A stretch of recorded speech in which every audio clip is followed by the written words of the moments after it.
Russia and China will never allow Singapore to join BRICS. Have you ever wondered why some countries, no matter how successful or wealthy, just don't seem to fit into certain global alliances? Take Singapore, for example, a tiny but powerful country in Southeast Asia. It's one of the richest nations in the world, highly developed, and plays a huge role in international trade.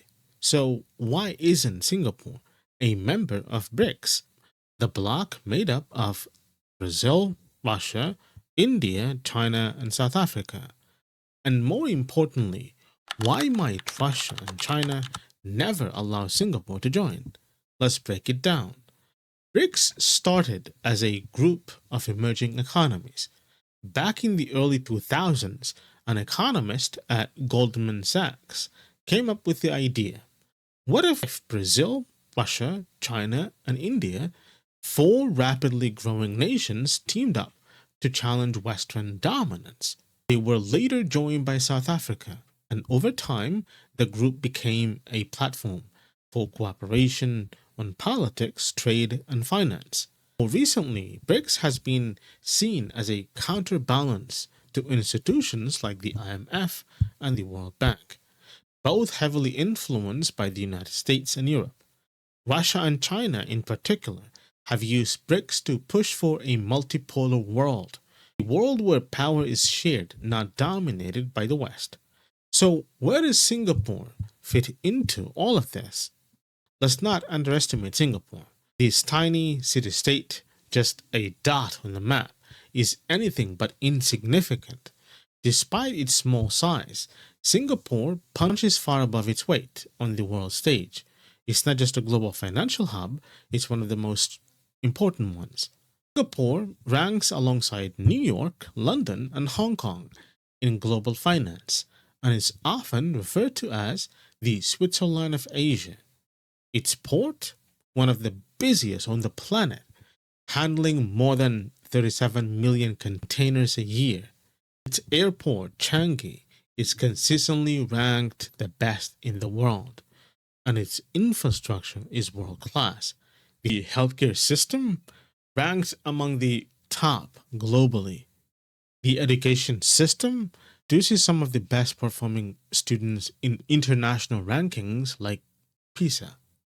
And here's another kicker: GDP per capita is higher than nearly all BRICS countries.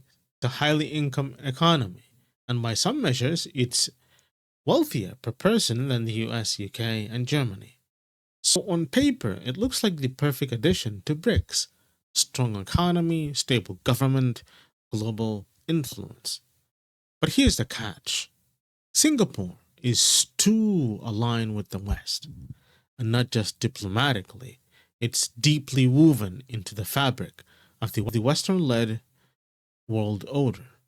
Start with the military ties. Singapore is not a US ally in the formal NATO sense, but functionally, it's incredibly close. The US Navy regularly uses Singapore's Changi Naval Base for resupply and repair. The US Air Force operates out of Paya Lebar Air Base. Singapore even sent troops to support US led missions in Iraq and Afghanistan. It's a key partner in regional security exercises and intelligence sharing. In 2005, Singapore signed a strategic framework agreement with the US, formal recognition of the deepening defense relationship. And let's not forget the economy. American tech giants like Facebook and Apple have major operations in Singapore, also home to regional headquarters for hundreds of Western multinational corporations. The country's legal system and financial regulations are designed to be friendly to Western investors. The Singapore dollar is tightly managed, but considered one of the most stable currencies in Asia. Even culturally, Singapore is often seen as a westernized Asian nation. English is one of its official languages. Its legal system is based on British common law. It's a member of the Commonwealth. Its public institutions and government agencies have long-standing ties with Western counterparts. Singapore's close embrace of Washington is simply too much to ignore. Singapore is powerful, it's rich, it's smart, but in the eyes of Russia and China, it might be just a little too Western for comfort. Let's go deeper. When we talk about BRICS, we're not just talking we're not just talking about an economic club. We're talking about ask yourself this. Would Russia and China really want to admit a country that welcomes US warships and hosts American fighter jets into a bloc that is supposed to challenge Western dominance? That would be like inviting a spy into your secret club. Risky, awkward, and probably a non starter. For BRICS, which has long positioned itself as a counterweight to the West, Singapore about a political identity, a vision of a new global order, and Russia and China, architects of that vision. That's why they've always been cautious about who gets to join BRICS. It's not just about economic power or global influence, it's about ideological alignment, about trust, about loyalty. They're looking for countries that challenge the dominance of the West, countries that are frustrated with how things are run by the US, London, and Brussels, that are ready to push back. Take Iran, for example. It's been under heavy Western sanctions for years. It's isolated from Western finance and trade. So BRICS looks like a lifeline, a way to reconnect with the world on its own terms. Argentina, crippled by debt, inflation, and years of economic instability, pressure from Western institutions like the IMF. So it's no surprise it's knocking on BRICS' door, hoping for financial breathing room and geopolitical leverage. Even Ethiopia, one of Africa's most populous and strategically located countries, is interested. Why? Because BRICS offers an alternative to the Western aid model that often comes with strings attached. These out of the Western sphere of influence. They want to rewrite the rules of the global game. And now let's contrast that with Singapore. Singapore looking to challenge the world order. It benefits from it. Its legal system follows international norms. Its institutions are tightly integrated with the global markets. It enjoys visa-free access to the West, participates in global trade without barriers, and ranks high in transparency and ease of doing business. In fact, Singapore thrives in global rankings built by Western institutions like the World Economic Forum, the IMF, and the World Bank. Why would it want to break away from that? And when you look at Singapore's foreign policy, it's very clear. It prefers neutrality and stability over confrontation. It maintains good relations with China, yes, but also with the US, the EU, Australia, and Japan. It doesn't take sides. It builds bridges. It avoids getting entangled in ideological battles. That's a huge contrast with BRICS members, who are increasingly vocal critics of Western hegemony. Singapore is a country that values rules, predictability, and the status quo. It wants a seat at every table, but avoids burning any bridges.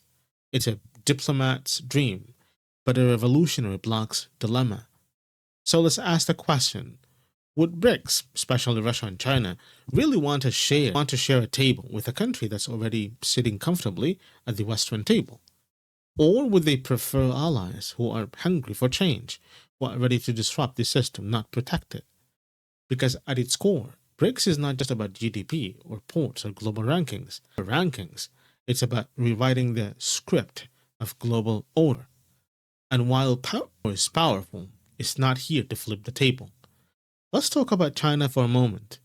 Singapore is already ethnic Chinese, and the two countries have a long history, but their relationship is not simple. Singapore may speak Mandarin and celebrate Chinese New Year, but politically is very independent. It doesn't take orders from Beijing. In fact, Singapore often walks a careful line between the US and China, refusing to pick sides. From China's point of view, It's not ideal. Beijing prefers regional allies that echo its voice, not ones that try to remain neutral or play both sides. Russia as a way to fight Western sanctions and build new partnerships. But Singapore has joined Western sanctions against Russia, especially after the invasion of Ukraine. That does go unnoticed in Russia. Imagine trying to build a new world system, and one of your members is quietly supporting your biggest rivals. That's a red.